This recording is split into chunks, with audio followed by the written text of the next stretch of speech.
Kowe set opo kok gak gelem nyembah Allah? Jadi tenangnya air hari ini, air laut, air sungai, air sumur, tenangnya hari ini itu karena tunduk dan patuh kepada perintah Gusti. Seandainya rasa patuh itu sudah dihilangkan sama Allah, wis saiki sakarepmu karo menungso bah-bahmu ngono. Masya Allah, kita nggak bisa bayangkan. Azab juga datang dari air. Kalau kita belajar dari air, kita melihat air, plek, yang pertama kita ingat Allah. Air adalah ciptaan Allah, satu. Yang kedua, air ini bermanfaat. Kalau air saja bermanfaat, makhluk terbaik seperti kita, mestinya kita harus bermanfaat. Ojo sampai kaya gombal amoh. Belajarlah dari air. Air itu menumbuhkan, bermanfaat untuk orang lain. Belajarlah dari air. Air itu akan terus bergerak untuk kejernihannya. Sekali air itu berhenti, maka dia akan menjadi kotor. Sekali manusia itu nganggur, nggak melakukan apapun, iri, dengki, Allah kabeh. Mulane wong kok duwe penyakit iri, dengki, kakean nganggur. Wong kok sempat ngerasani perkara nganggur. Wong kok ngentekno rokok perkara nganggur. Sing ngrusak donya wong nganggur-nganggur.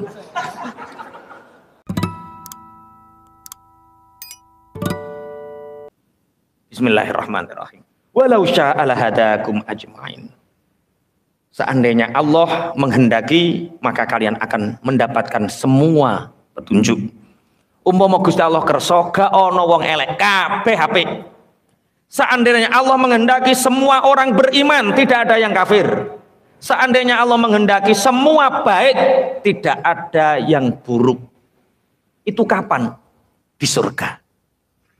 Nanti di surga nggak ada orang yang hatinya buruk, nggak ada orang yang perilakunya buruk, semua baik, semua mendapatkan petunjuk. Di mana itu? Di surga. Lah kenapa di dunia ini harus ada orang kafir, ada orang yang zalim, ada orang yang menyakiti kita? Untuk ujian iman kita. Beruntunglah kalian kalau punya tetangga pelit. Karena apa? Tetangga pelit itu menjadi fasilitas ibadah kita untuk kita memberi kepadanya. Beruntunglah kalian duwe konco temperamental. Karena apa? Dengan kita berteman orang ini, kita lebih banyak bersabar, dapat pahala sabar dari dia. Syukur sampean duwe tangga senengane nyelatu. Agar apa? Allah berarti memberi fasilitas kita untuk setiap hari mendapatkan pahala, mendapatkan fadilah dari ngempet balik nyelatu. Jadi Allah menciptakan keburukan di sekeliling kita itu menjadi ladang pahala kita. Kowe duwe dulur medhit, aja gedhingi wong dulur medhit kok mbok gedhingi. Dulur medhit itu kei terus. Kamu jangan pernah ingin diberi. Karena apa? Allah menciptakan dulur pelit untuk fasilitas ibadah kita selalu memberi kepadanya. Dulurmu ki omongane atos gak apa-apa, rungokno sabar, ganjaran tok. Roh raine alhamdulillah pahala lagi. Kerpetuk tangga tukang nyatu alhamdulillah pahala lagi ngono. Jadi raditu billahi robba wa bil islami dina. Tidak ada masalah di dunia ini. Onone masalah perkara kue nganggep masalah itu. Jadi kue sumpek mikir bojomu, bojoku gak nurut, dikai blonjo pira-pira entek. Lah bonjone bojomu pira? 2,5 juta. Ya mesti entek. Wong 2,5 juta kok. Lah pinten Pak Yai? Jajal tambah 5 juta. Mergawemu sing mempeng. Paham maksudnya ya? Marai sing mbok salahno wong liya. Surhat tak rungokno, aku getun ngrungokno terae. Umpama aku gak sadar nek kuwi pahala tak tinggal ngaleh karo Pak Eko. Pak Yai, pripun kula ngeten iki? Lah pripun? Kula gadah bojo niku Pak Yai, masyaallah. Nggih salat Pak Yai alhamdulillah sregep, duha nggih sregep. Tapi kula paringi pinten-pinten niku telas. Ngoten tasih nyuwun. Mas, gak mbok tambahi le Mas. Wong wis dikai piring kok ngoten. Tak rungokno kaya-kaya bener ngono. Lah bokai pira blonjo bojomu? 1,2 juta. Kowe golek bojo sak alam donya iki nek sak wulan bokai 1,2 juta ya mesti kurang. Kowe ora direpotno njaluk pegat wis apik kok aku ngono. Sing syukur aku. Lah apa yang harus saya lakukan? Mergawe sing mempeng, Saulan minimal 3 juta ngono. Oh, berarti kula sing itu iya kok. 1 juta 200 bojone kon nrimo. Piye? Wes. Jadi seandainya Allah berkehendak, maka seluruh dunia ini mendapatkan hidayah. Iman kabeh. Tapi kenapa harus ada orang kafir? Untuk ujian kita. Kenapa harus ada orang buruk di sekeliling kita? Yo kanggo nguji awake. Somben nek kepingin duwe tangga sing apik kabeh, solih-solihah kabeh di surga, sabar gak suwe, dilungkas. Nek mati somben petuk wong sing apik-apik, wis gak ono sing elek. Sabar. Dadi jenengan nek dieleki wong, sabar.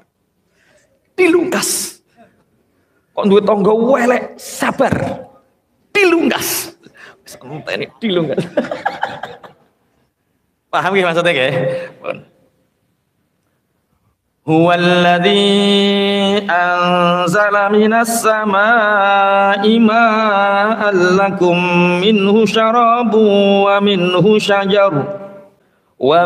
syajarun fihi tusimun yumbitu lakum bihi zar'a waz-zaytuna wan-nakhila wal-a'naba wa min kulli tsamarat inna fi dzalika laayatan liqaumin yatafakkarun.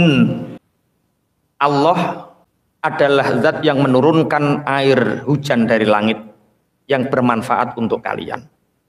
Yang dari air itu kalian minum, dari air itu tumbuh-tumbuhan menjadi hidup, yang dari tumbuh-tumbuhan itu kalian bisa memberi makan hewan ternak kalian. Yumbitu lakum bihi zar'a, dari air itu manfaat untuk kalian untuk mengaliri tanaman, makanan-makanan pokok. Cara ning kene yo pari, jagung, buah zaitun dan buah zaitun, wan nakhil, anggur, kurma dan semua buah-buahan, semua pohon-pohonan. Inna fi dzalika laayatal liqaumin yatafakkarun. Sungguh di dalam apa yang diterangkan Allah itu ada bukti kekuasaan Allah bagi orang-orang yang bertafakur. Kowe kok ora gelem nyembah Allah, Gusti Allah iku wis nggawe banyu sing manfaat kanggo sampean.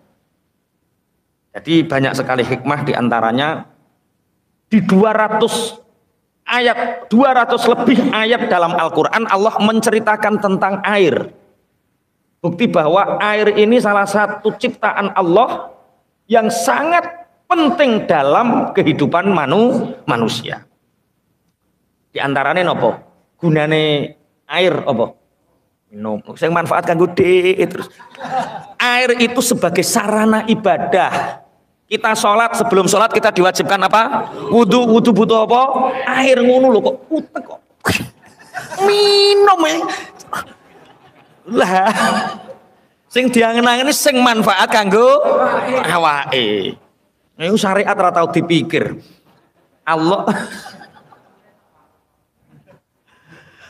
Allah menciptakan air sebagai sarana ibadah untuk kita, sebagai sarana ibadah.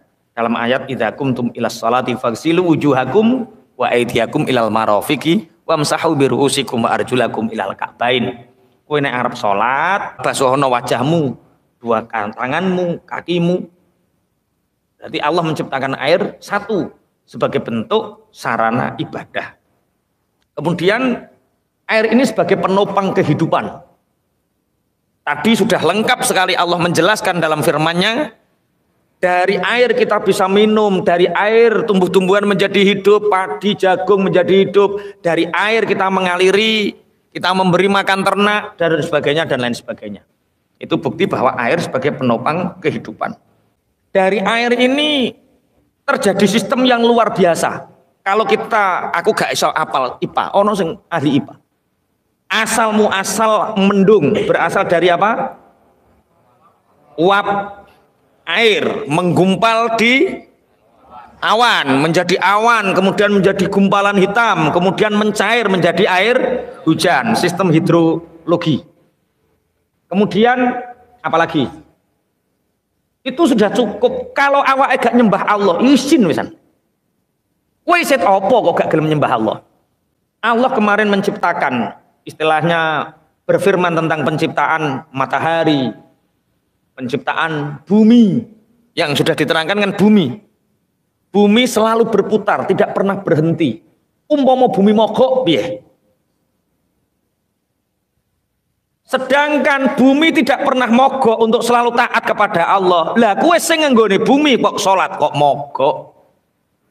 Sedekah mogok. Nglakoni apik mogok. Umpama kelakuane bumi kaya kowe tuntas wisan ya. Lho bumi kok mogok bumine. Bumi selalu tunduk dan patuh kepada Allah, selalu berjalan pada ritme rotasinya. Bumi mogok barang. Air diciptakan oleh Allah sebagai alat untuk transportasi. Pernah angen-angen ono ne perahu, ono sing wis tau ning Merak, ono sing tau ning Perak. Kita berada di perahu. Seandainya tidak ada air, nggak berjalan. Kenapa Kanjeng Sunan rata-rata berada di pesisir laut? Ya karena alat transportasi satu-satunya saat itu. Kemudian kenapa para wali itu selalu melewati Bengawan Solo, mulai Padangan, mulai di pinggir Kabalan ini Sarangan, mulai Burno sampai pesisir Pringgoboyo sampai. Kenapa para wali itu berada di aliran sungai Bengawan Solo? Ya karena alat transportasi. Gue ora tau angen-angen. Terus apa nih? Iya pertanian. Apa maneh? Bahkan kalau PDAM, semuanya yang menguntungkan dia itu, sing diling-iling manfaat dia itu disebut, sing manfaat wong liya ora disebut ya. Di surga nanti Allah juga sering berfirman dalam beberapa ayat Al-Quran, jannatin tajri min tahtihal, berarti di surga masih ada air. Kok bahas air? Di surga nanti masih ada air sebagai penopang kita. Karena memang air itu Masya Allah dahsyat. Pikiranmu sumpek, krungu beramu kricik. Mari sumpek. Kowe kok stres budreken, ndang lep banyu, hilang sumpekmu. Nggih ta? Tahu budreken deh. Pengalaman. Nggih. Dan yang tidak pernah kita sangka, azabnya Allah juga banyak dari air. Contohnya seperti ojo muni tsunami cah, iku yo nek azab. Iya, yang terjadi kepada Fir'aun itu azabnya juga lewat air. Kemudian ada kaum Nuh, banjir bandangnya Nabi Nuh, air. Ternyata air laut yang begitu tenang sampai hari ini, air sungai yang tenang sampai hari ini, itu karena memang ketenangannya itu hanya tunduk dan patuh pada Allah. Seandainya air sudah diberi mandat oleh Allah, weh air, hari ini mandat patuhmu tak cabut sakarmu, apa yang dilakukan air?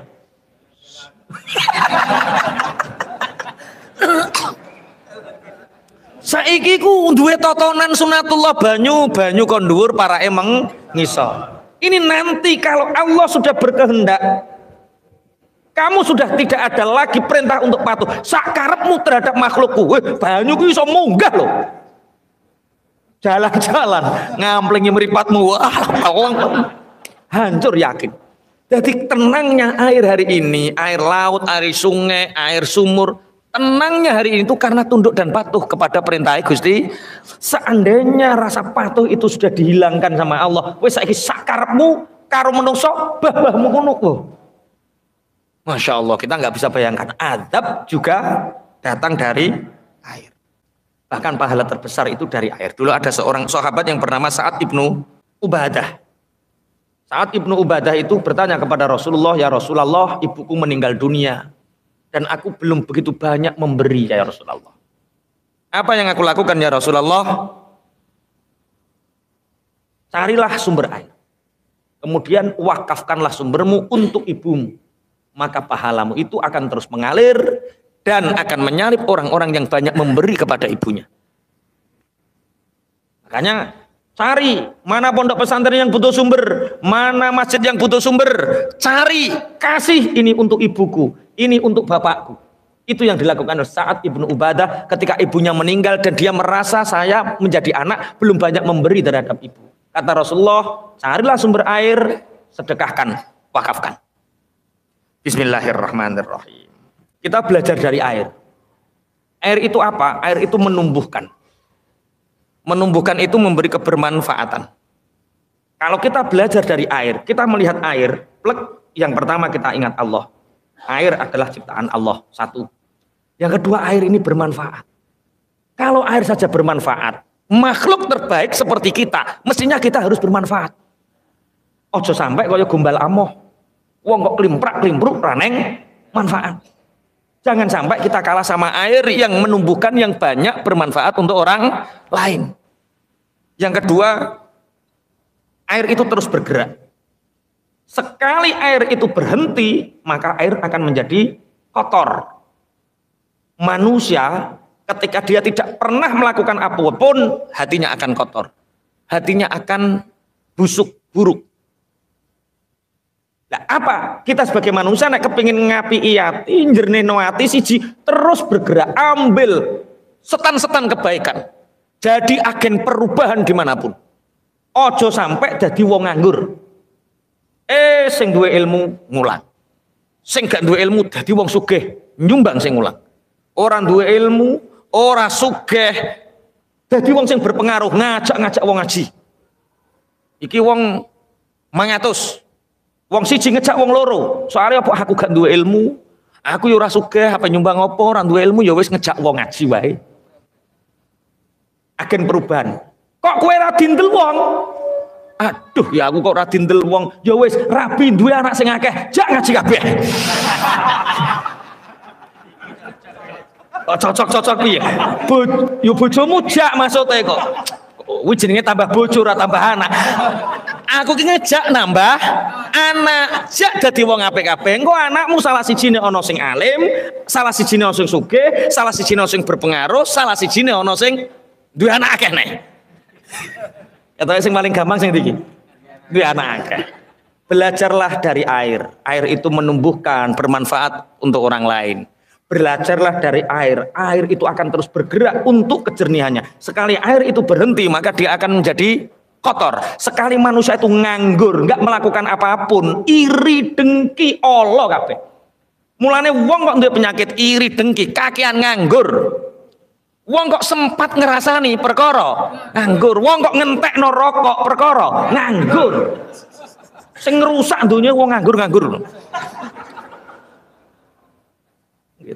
Sing bahas presiden sampai umur lambene wong nganggur. Sing ngetik neng Facebook komentar sakmono kae ning media Bojonegoro wong nganggur. Sing sibuk-sibuk iku ya ora kober ya. Ora kober. Roh ceritane ngene wong nganggur. Belajarlah dari air. Air tidak pernah berhenti. Kemudian air itu tak bisa dipecah. Air itu enggak bisa dihancurkan. Air itu siapa yang bisa menghancurkan air? Nabi Musa itu membelah. Airnya tetap menghindar. Air tidak bisa dihancurkan. Air bisa dihancurkan ketika menjadi padat. Keras. Manusia ketika hatinya lembut, manusia ketika hatinya welas asih, dia tidak akan pernah terkalahkan. Orang yang mudah patah, orang yang mudah mokel, orang yang mudah tersakiti, orang yang mudah susah, itu karena apa? Keras. Sehingga mudah dipatahkan, mudah dihancurkan karena keras. Maka kalau tidak ingin dikalahkan siapapun, berhatilah yang lembut, punya kasih sayang. Seperti air, dalam kelembutan air itu tidak ada yang bisa memecahkan. Air bisa dikepruk, dipecah bila dia keras, memadat. Yang terakhir, air itu berpasrah diri kepada Allah, bertawakal. Dia akan mengaliri mana yang dikehendakinya ning di sesuai totonane Gusti Allah. Air gak ono kok ngisor mendhuwur iku gak ono. Dia itu berpasrah.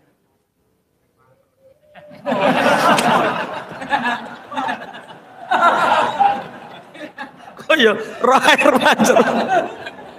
Iku gawenanmu iku. Jadi air mancur itu air nakal Mas. Air yang tidak berpasrah diri. Air mancur. Selanjutnya tentang korban dan lain sebagainya, ada sedikit pengumuman dari Pak Eko. Munggah Pak.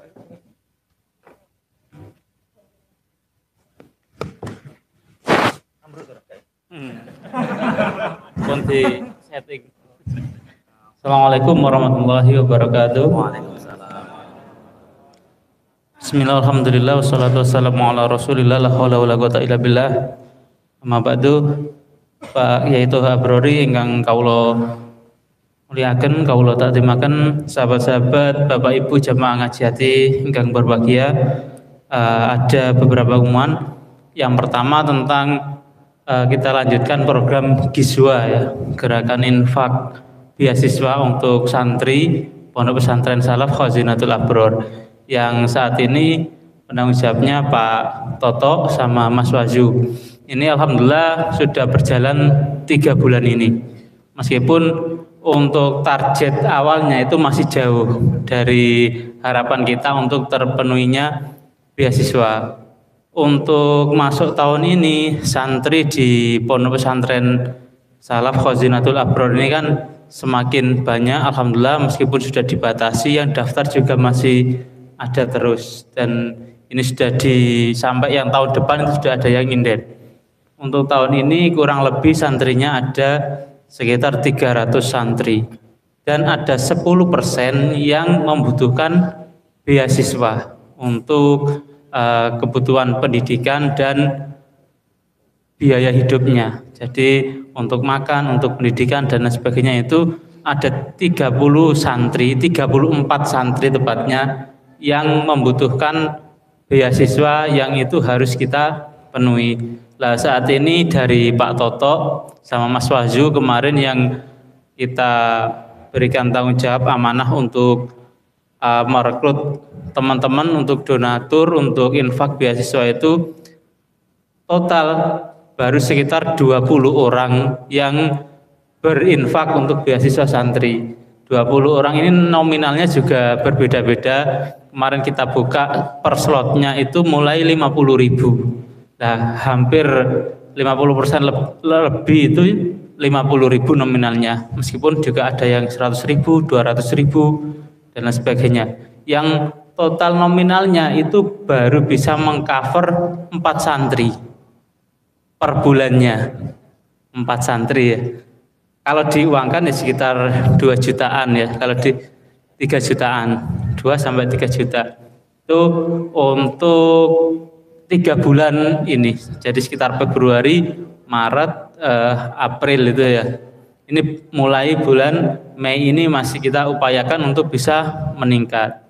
Nah, ini mohon barangkali jamaah ngaji hati ataupun sahabat-sahabat yang lain, baik yang menyaksikan secara online ya di Facebook maupun YouTube Santri Senior, ini kita membuka peluang infak untuk beasiswa santri Pondok Pesantren Khazinatul Abror. Jadi yang kita butuhkan masih banyak, 34 baru tercover 4. Lah selama ini sisanya yang nanggung siapa? Ya kita masih untungnya ya ada Pak Yai kan gitu kan ya. Jadi sementara ya di cover dalam, tapi ya ini semoga nanti ke depan kita juga ikut berperan aktif. Jangan kok pahalanya diambil Pak Yai semuanya ya. Wis sing ulang ngaji ya Pak Yai, kene ya ngajine diulang Pak Yai, sing infak mosok ya Pak Yai sisan kan gitu kan ya. Ya kita ikut berperan. Meskipun per bulan kita cuman bisa infak 50.000 atau 100.000 tidak masalah. Sedikit yang kita mampu ya segera, daripada kita nunggu nanti saya kalau sudah punya uang infak 1 juta, infak 10 juta. Nah, kalau nunggu punya ya nggak punya kan gitu kan ya.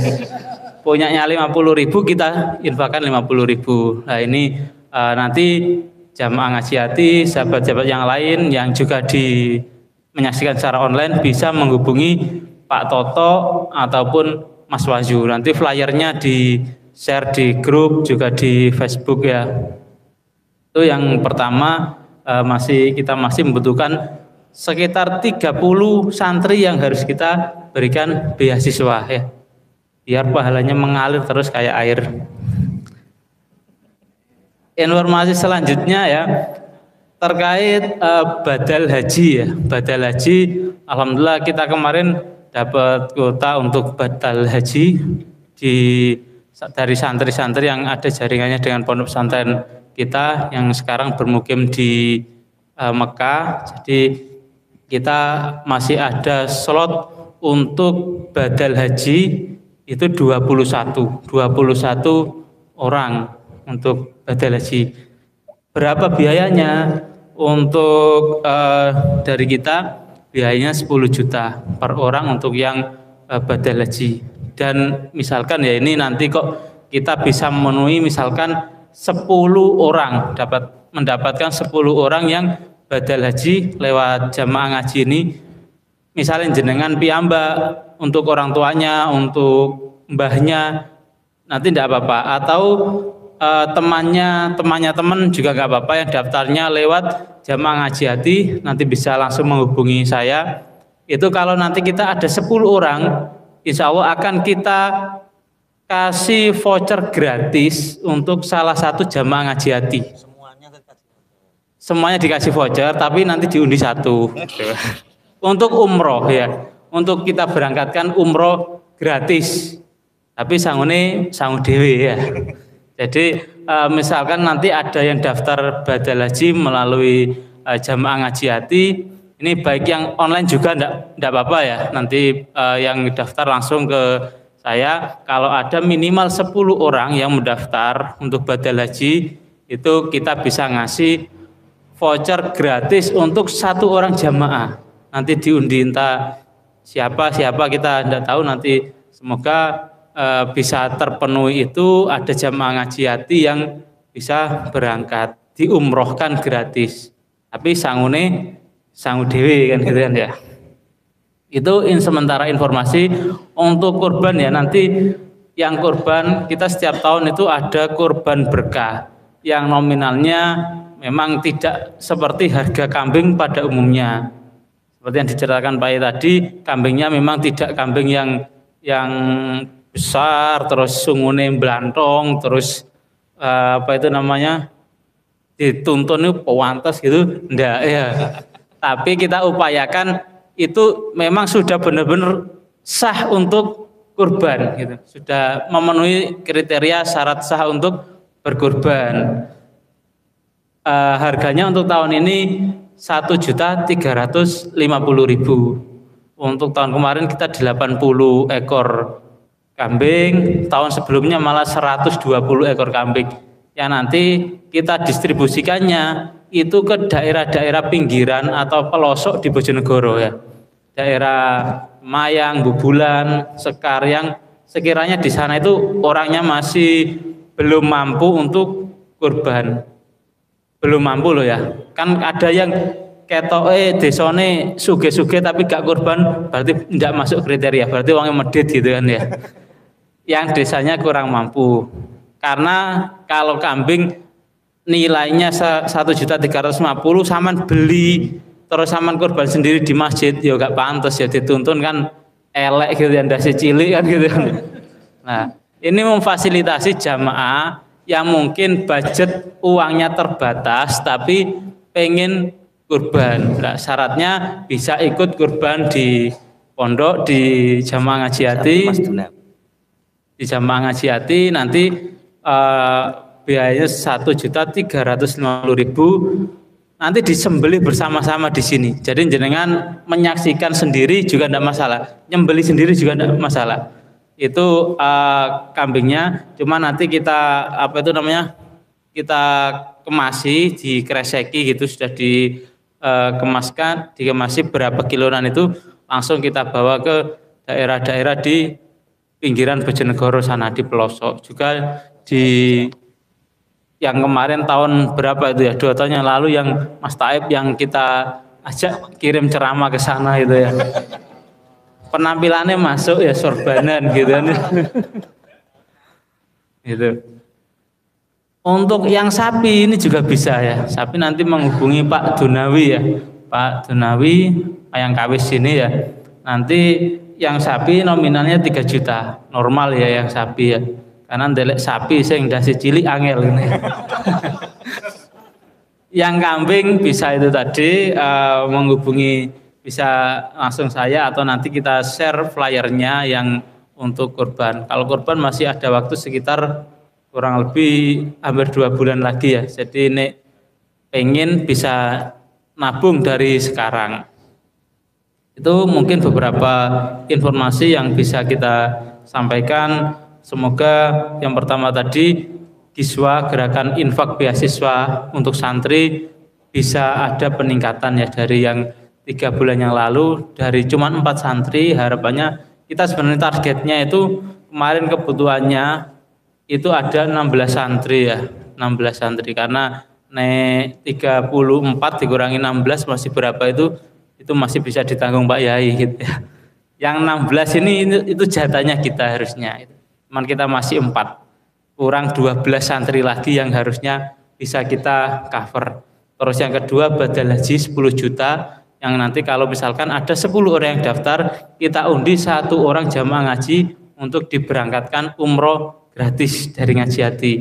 Terus yang ketiga, kurban berkah 1.350.000 untuk 1 ekor kambing. Nanti biasanya H+1 atau H+2 hari tasyrik ya. Nanti disembeli bersama-sama di sini, langsung kita salurkan bersama-sama. Itu yang bisa kami sampaikan, kurang lebihnya mohon maaf. Akhirul wallahul muwaffiq ila aqwamit thoriq. Assalamualaikum warahmatullahi wabarakatuh.